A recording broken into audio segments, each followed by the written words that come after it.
हिमालय के गंगावली क्षेत्र में स्थित है हाटकेश्वर महादेव। जनपद पिथौरागढ़ के गंगोलीहाट क्षेत्र के अंतर्गत पोखरी गांव के समीप स्थित भगवान शिव का पौराणिक देवालय हाटकेश्वर महादेव की महिमा पौराणिक काल से परम पूजनीय रही है। श्री शिव के चरणों में परम आस्था रखने वाले भक्तजन महादेव जी के इस पावन स्थल पर आकर स्वयं को धन्य महसूस करते हैं। इस पौराणिक शिवालय की महिमा बड़ी ही विराट है। आध्यात्मिक दृष्टि से यह पावन स्थल जितना समृद्ध है, तीर्थाटन की दृष्टि से उतना ही अद्भुत भी।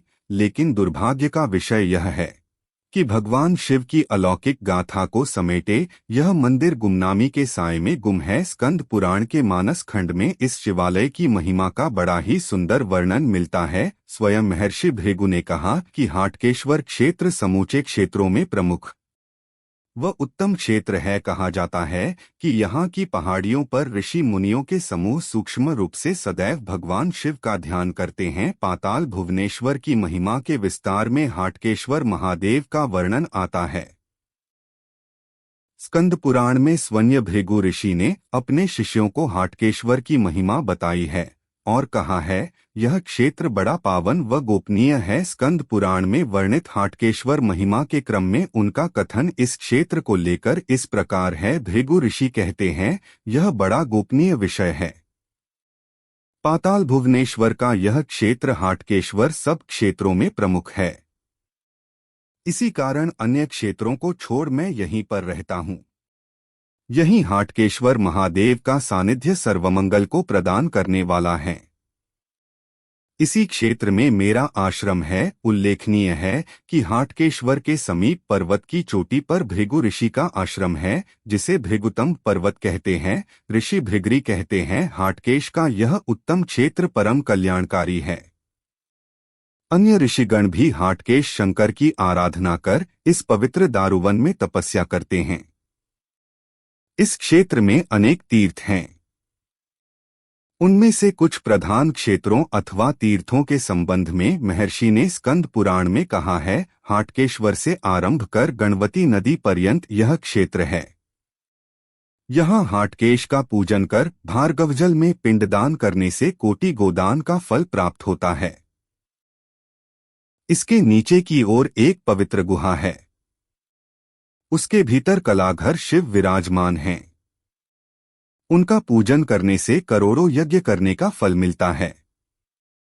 तब मेरे आश्रम में आकर मेरे साथ महेश्वर का पूजन करने से वाजपेय याग का फल प्राप्त होता है। फिर नागेश्वर का पूजन कर कोटियज्ञ फल प्राप्त करें।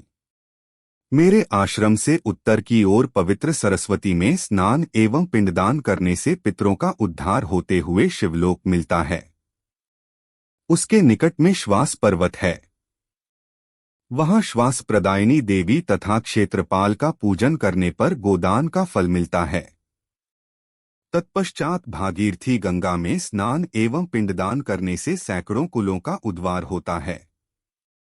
कुल मिलाकर गंगावली की पावन भूमि की परिधि में स्थित हाटकेश्वर महादेव जी की महिमा पुराणों में अपरंपार है। यहाँ पर शिव पिंडी की स्थापना कब व कैसे हुई इस बारे में कोई ठोस जानकारी नहीं है, लेकिन पुराणों के अनुसार हाटकेश्वर महादेव भगवान शंकर का साक्षात वास स्थान तथा गुप्त स्थान है। इनका स्मरण परम आनंद को प्रदान करने वाला कहा गया है। सुरासुरेश्वरन रमाप्तीश्वरन महेश्वरम प्रचंड चंडिकेश्वरन विनीत नंदिकेश्वरन नमामि नाटकेश्वरन भजामि हाटकेश्वरम। भारत भूमि में हाटकेश्वर महादेव जी के अनेक पौराणिक पावन स्थल है, जिनमें भृगृतम पहाड़ी के पास यह स्थान आदिकाल से पूजनीय है। पाताल लोक के समीप स्थित हाटकेश्वर की गाथा के साथ हाट की नदी का भी जिक्र आता है। हाटकेश्वर का अर्थ स्वर्ण होता है, अर्थात पृथ्वी के अंदर मौजूद बहुमूल्य रत्नों के स्वामी हाटकेश्वर महादेव ही कहे जाते हैं। इनकी स्तुति पाताल के परम देवता के रूप में भी होती है। आकाशे तारक लिंगण पाताले हाटकेश्वरम भूलोके च महाकालो लिंडगत्रय नमोस्तुते।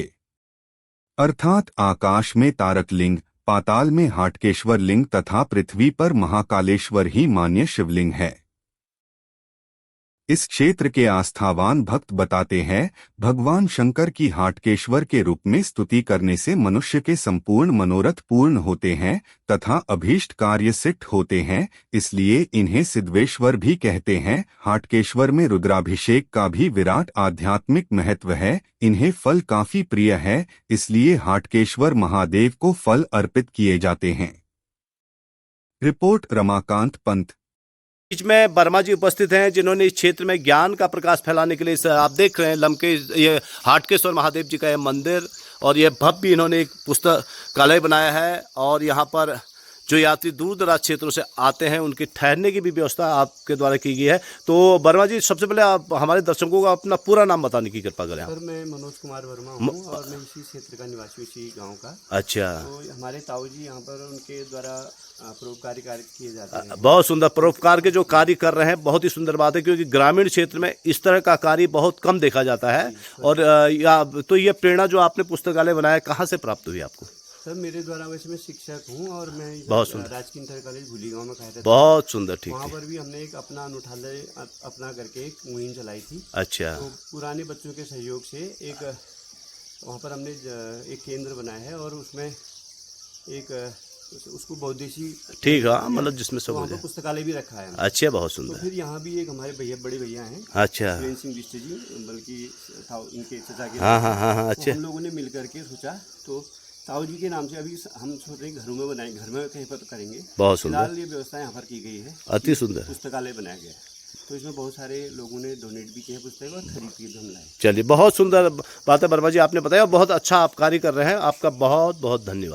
इस वक्त मैं मौजूद हूँ पोखरी गांव में और ये आप देख सकते हैं गांव बड़ा ही सुंदर है। रमणीक पर्वतमालाओं के मध्य स्थित यह गांव ज्योतिषाचार्यों का गांव कहा गया है और यहाँ के ज्योतिषियों ने कभी दुनिया को अलौकिक ज्ञान प्रदान किया। आज भी जो लोग यहाँ पर हैं सनातन संस्कृति के प्रचार प्रसार में अपना अमूल्य योगदान प्रदान कर रहे हैं। इस क्षेत्र के एक आस्थावान भक्त हमारे बीच में उपस्थित है। गुरु जी, सबसे पहले आपका शुभ नाम जानना चाहेंगे। मेरा नाम दान सिंह बिष्ट है। दान सिंह बिष्ट जी हमारे साथ इस समय मौजूद हैं। बिष्ट जी, थोड़ा सा इस स्थल के बारे में, जैसा कि यह पौराणिक तीर्थ कहा जाता है, लेकिन ये गुमनामी के साय में गुम है। तीर्थाटन और पर्यटन के हिसाब से जिस प्रकार इस तीर्थ को प्रकाशित होना चाहिए था, उस हिसाब से प्रकाशित नहीं है, क्योंकि भगवान शिव कल्याण के देवता कहे गए हैं। जो भी इनका दर्शन करता है उसको अवश्य ही उसका कल्याण होता है, लेकिन यहाँ बहुत कम लोग पहुँच पाते हैं। इसका क्या कारण है, क्यों नहीं पहुँच पाते लोग? कारण ये है साहब, गाँव से जो है पलायन सबसे बड़ी समस्या अरे है। बहुत सुंदर, पलायन बड़ी समस्या है। बिल्कुल सही बात है। और जो लोग यहाँ से गए वो इसको प्रकाशित नहीं किया, उन्होंने जी। इसकी महत्व को बताया नहीं लोगों को।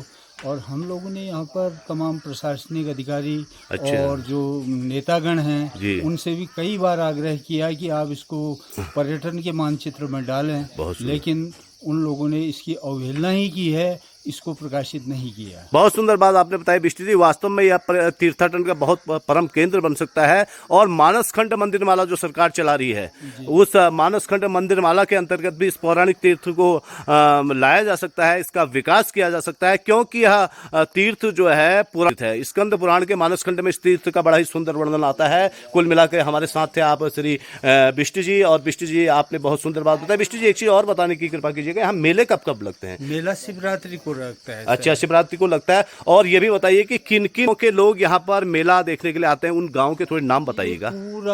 पूरा गंगावली क्षेत्र, गंगोली हाट से इधर को जी टोटल चिटगल है और अगरोन है, पाली है, पोखरी है, बोयल है और मल्लागरखा है, बिरगोली है, ब्यालकटिया है, नरगवाड़ी, बैलकोट, सुंगाल, बोयल। अच्छा, सुंगाल कितनी दूर पड़ता है यहाँ से? सुंगाल यहाँ से करीब 5 किलोमीटर। अच्छा, ये आसपास के गांव है जो आप बता रहे हैं, बहुत सुंदर। अच्छा, कुल मिलाकर के आपने बिष्ट जी बहुत अच्छी जानकारी दी और अपना अमूल्य समय हाटकेश्वर महादेव जी के इस मंदिर प्रांगण में भगवान शिव भक्तों के लिए और इस पिंडी की बहुत पुरातन महत्ता आपने यहाँ पर बताई। और थोड़ा सा ये सामने जो ग्रामीण क्षेत्र है, कौन से गांव है? बड़े सुंदर गांव है। चौली है, वो तामानौली इंटर कॉलेज है। अच्छा, तामानौली इंटर कॉलेज तो बहुत इंटर कॉलेज कहा जाता है। यहाँ पहले एक जी भी हुआ करते थे, औघड़ बाबा जी, जो महाकाली के परम भक्त थे। अच्छा, इंटर कॉलेज उन्होंने बनवाया था शायद? जी, उन्होंने ही बनवाया था। अच्छा। और इस गांव में इस समय वर्तमान में कितने लोग हैं लमसम? करीब 1/3 भी नहीं है। अरे, सब पलायन हो गया अधिकतर है। लोग चले जैसे गए। पोखरी से है, हाँ, हाँ। पोखरी से करीब 10% आदमी यहाँ पर बचे हुए हैं, अरे ज्यादातर। जबकि यहाँ के लोग बहुत पहुँचे हुए लोग हाँ हैं। हाँ, क्यों नहीं। उनसे कई बार हमने आग्रह किया, सर, अच्छा, इसको आप मानचित्र में डालिए, ठीक हुआ। इसको पर्यटन स्थल बनाइए, लेकिन किसी ने तवज्जो नहीं दी। आपसे आग्रह है आपके माध्यम से बिल्कुल अवश्य, कि ये आवाज़ जो है ना, शासन प्रशासन अवश्य अवश्य, पहुंचे। बिल्कुल बिल्कुल। हाँ, कुल मिलाकर के बहुत अच्छा महात्म्य आपने बताया है। और ये पुरातन तीर्थ है, आप देख सकते हैं इस तीर्थ की महिमा। और हाटकेश्वर, मैं जैसा कि पहले ही वर्णित कर चुका हूँ कि पृथ्वी में जो 3 प्रमुख शिव पिंडियां हैं, आकाशे, तारके, लिंगम, पाताले, हाटकेश्वर, अर्थात पाताल भुवनेश्वर के निकट ही ये हाटकेश्वर महादेव जी हैं जिनके आप दर्शन कर रहे हैं। तो 3 प्रमुख शिवलिंगों में ये हाटकेश्वर महादेव जी का शिवलिंग समूचे ब्रह्मांड में अपने आप में अद्वितीय है, अपने आप में अलौकिक है। और इसका वर्णन स्वयं महर्षि वेदव्यास जी ने स्कंद पुराण में किया है। स्कंद पुराण के मानस खंड में आप इस क्षेत्र की महिमा का विशाल वर्णन पढ़ सकते हैं। स्वयं भृगु ऋषि जी ने इस क्षेत्र में आकर के तपस्या की और कहा है कि मैं हाटकेश्वर महादेव क्षेत्र को कभी नहीं छोड़ता हूं। इन दिव्य पावन स्थलों पर दिव्य रूप से मेरा वो अनेक ऋषियों का वास रहता है। विष्णु जी, आपने अपना अमूल्य समय प्रदान किया, आपका बहुत बहुत धन्यवाद है।